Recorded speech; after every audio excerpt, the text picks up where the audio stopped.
Otoritas sebut IKN terima kunjungan wisatawan hingga 5.000 per hari.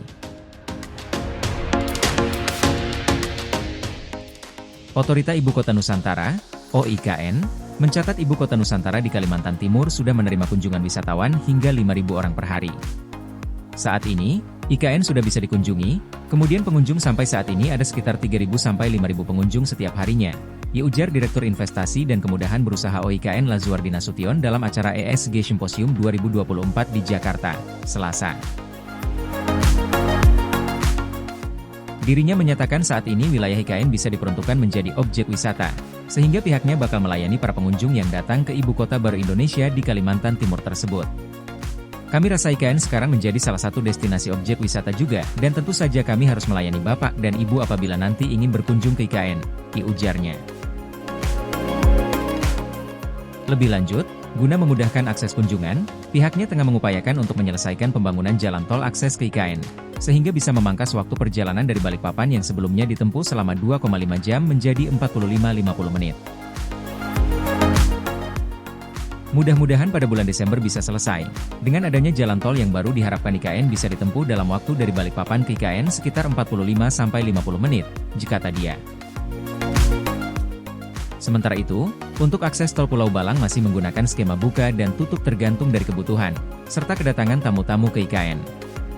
Sebelumnya, Presiden Prabowo Subianto memiliki fokus pembangunan Ibu Kota Nusantara, IKN, menjadi pusat pemerintahan politik dalam periode 4 hingga 5 tahun ke depan. Pesan itu disampaikan Menteri Koordinator Bidang Infrastruktur dan Pembangunan Kewilayahan Agus Harimurti Yudhoyono, AHY, usai melakukan pertemuan dengan Presiden Prabowo di Istana Kepresidenan, Jakarta, Kamis, 7 November 2024. Menurut AHY, dalam pertemuan itu Presiden Prabowo secara khusus mengingatkan dirinya bahwa pembangunan IKN harus difokuskan sebagai salah satu prioritas infrastruktur penting bagi berjalannya pemerintahan.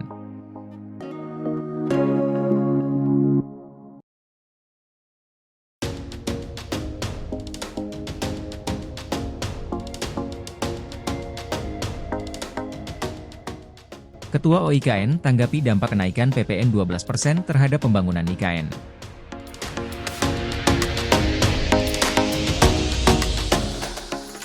Kenaikan tarif pajak pertambahan nilai, PPN, menjadi 12% atau naik 1% dari sebelumnya, diperkirakan akan berdampak terhadap biaya proyek-proyek pembangunan infrastruktur. Salah satunya, biaya pembangunan Ibu Kota Nusantara, IKN.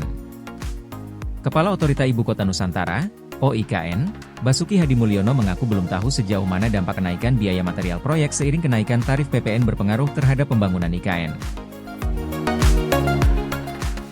Pasalnya, sejauh ini, proyek di IKN masih terikat pada kontrak lama yang baru akan berakhir pada Desember 2024, sehingga belum ada perubahan terhadap biaya pembangunan. Apa yang dikerjakan sekarang ini masih kontrak yang lama. Jadi kontraknya akan selesai Desember ini. Nanti yang baru, nggak tahu saya. Tapi, kalau yang sampai Desember ini adalah kontrak yang lalu, ungkap Pak Bas, saat ditemui di kantor Kementerian PPN Bappenas, Senin, 18 November 2024.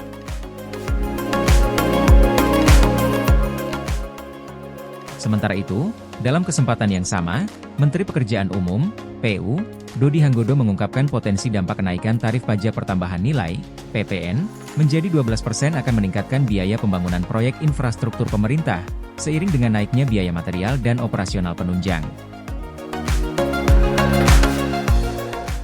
PPN 12% pasti akan berefek, pasti akan ada eskalasi harga dan seterusnya. Tapi, itu nantilah, belum. Itu kita harus bicara dengan para stakeholders terkait, ungkap Dodi.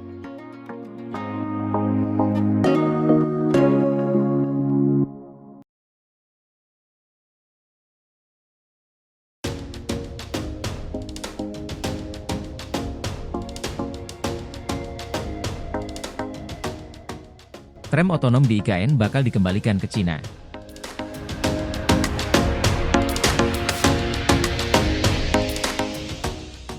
Jakarta Menteri Perhubungan, Budi Purwagandhi, menyatakan keputusan terkait pengembalian tram otonom terpadu atau Autonomous Rapid Transit, ART, di kawasan Ibu Kota Nusantara, IKN, sepenuhnya berada di tangan Otorita IKN, OIKN. Tram otonom terpadu merupakan bagian dari upaya transformasi transportasi ramah lingkungan di IKN. Namun, hingga kini, sistem tersebut belum memenuhi persyaratan untuk dioperasikan sebagai angkutan umum. Menteri Perhubungan, Menhub, Budi Purwagandi buka suara terkait rencana Otorita Ibu Kota Nusantara, OIKN, yang akan memulangkan kereta tanpa rel, alias Autonomous Rail Transit, ART, ke Cina. Keputusan itu diambil lantaran Otorita IKN menilai kereta tanpa rel atau yang disebut juga tram otonom tersebut belum dapat berfungsi dengan baik setelah dilakukan hasil penilaian dan evaluasi. Namun, Otorita IKN masih menunggu keputusan dari Kementerian Perhubungan, Kemenhub. Menanggapi hasil penilaian itu, Menhub Budi mengatakan, pengoperasian kereta tanpa rel di IKN sepenuhnya menjadi hak dari Otorita IKN. Menteri Perhubungan, Menhub, Budi Purwagandi memastikan pihaknya tengah mengupayakan agar harga tiket pesawat bisa turun sebelum perayaan Natal dan Tahun Baru, Nataru. Budi menyebut saat ini Satuan Tugas, Satgas, penurunan harga tiket pesawat masih dalam tahap membahas permasalahan tersebut. Sebelum Nataru kami harapkan sudah ada rekomendasinya, dari Satgas, kata Budi kepada media, Jakarta, Kamis 14 November. Kementerian Energi dan Sumber Daya Mineral, ESDM, tengah menindak terkait penyaluran subsidi listrik tak tepat sasaran. Menurut laporan, nilainya mencapai 1,2 triliun rupiah per bulan. Wakil Menteri ESDM Yuliot Tanjung mengatakan, Kementerian ESDM melalui Direktorat Jenderal Ketenagalistrikan tengah melakukan kolaborasi dengan PT PLN, Persero, terkait laporan tersebut. Kami lagi melihat data-data yang tidak tepat sasaran tadi. Ini kita koordinasi dengan teman-teman yang ada di Ketenagalistrikan, di PLN, kira-kira yang tidak tepat sasaran tuh yang kayak bagaimana? Ujarnya saat ditemui di kantor Ditjen Bea Cukai Kementerian Keuangan, Jakarta, Kamis, 14 November 2024.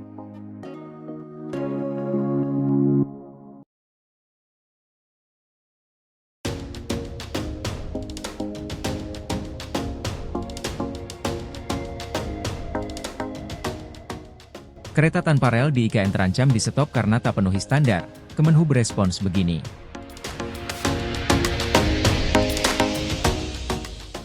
Kementerian Perhubungan, Kemenhub, menegaskan bahwa negara tidak akan mengalami kerugian jika kereta otonom atau Autonomous Rail Transit, ART, di Ibu Kota Nusantara, IKN, Kalimantan Timur dihentikan. Kepala Biro Komunikasi dan Informasi Publik Kemenhub, Budi Raharjo mengatakan bahwa pihaknya tidak mempermasalahkan apabila hasil evaluasi dari Otorita Ibu Kota Nusantara, OIKN, yang menilai bahwa uji coba kereta otonom dipandang belum memenuhi standar. Jika, kemudian ART, Autonomous Rail Transit, dipandang belum memenuhi standar evaluasi dari OIKN, tidak ada masalah, karena negara juga tidak dirugikan, kata Budi dikutip dari Antara. Budi menyampaikan bahwa negara tidak akan dirugikan dari hasil uji coba kereta otonom di IKN, dikarenakan pembiayaan uji coba ditanggung oleh vendor ART. Menurut hemat kami kita semua sepakat bahwa untuk IKN kita mencari yang terbaik, ujarnya. Ia menuturkan pada dasarnya konsep transportasi di Ibu Kota Nusantara adalah ramah lingkungan dan futuristik. Untuk itu Autonomous Rail Transit, ART, menjadi salah satu alternatif yang dapat diuji cobakan di IKN karena menerapkan konsep transportasi ramah lingkungan, berkelanjutan dan berteknologi tinggi. ART dioperasikan menggunakan baterai. Alhasil, kendaraan ini dapat meminimalisir emisi gas rumah kaca dan pemakaian energi fosil. Untuk itu, Kementerian Perhubungan memfasilitasi ART untuk diuji cobakan sebagai alternatif moda di IKN. Terkait uji coba ini yang melakukan MOU adalah otoritas IKN dengan vendor yaitu Norinco dengan partisipasi dari CRRC Kindau Sifang. Oleh karena itu, pihak yang melakukan evaluasi apakah ART ini layak dan cocok dengan kebutuhan IKN adalah otoritas IKN, terangnya. Namun, setelah berjalan uji coba selama kurang lebih 2 bulan, otoritas IKN, OIKN, telah melakukan evaluasi. Hasil penilaian hingga evaluasi oleh OIKN, ditemukan bahwa kereta tanpa rel, khususnya sistem otonomus belum dapat berfungsi dengan baik di IKN. Sebelumnya, kereta tanpa rel otonom di Ibu Kota Nusantara, IKN, atau Autonomous Rail Transit, ART, disebutkan bakal dikembalikan ke Cina. Kereta tersebut hasil kerjasama antara Otorita IKN dan Norinco, dengan partisipasi dari CRRC, produsen sarana perkeretaapian terkemuka asal Cina. Menteri Perhubungan, Budi Purwagandhi, menyatakan keputusan terkait pengembalian tram otonom terpadu atau Autonomous Rapid Transit, ART, di kawasan Ibu Kota Nusantara, IKN, sepenuhnya berada di tangan Otorita IKN, OIKN. Tram otonom terpadu merupakan bagian dari upaya transformasi transportasi ramah lingkungan di IKN. Namun, hingga kini, sistem tersebut belum memenuhi persyaratan untuk dioperasikan sebagai angkutan umum. Sepenuhnya, pengembalian ada di Otorita IKN, kata Budi kepada media, Jakarta, Kamis 14 November.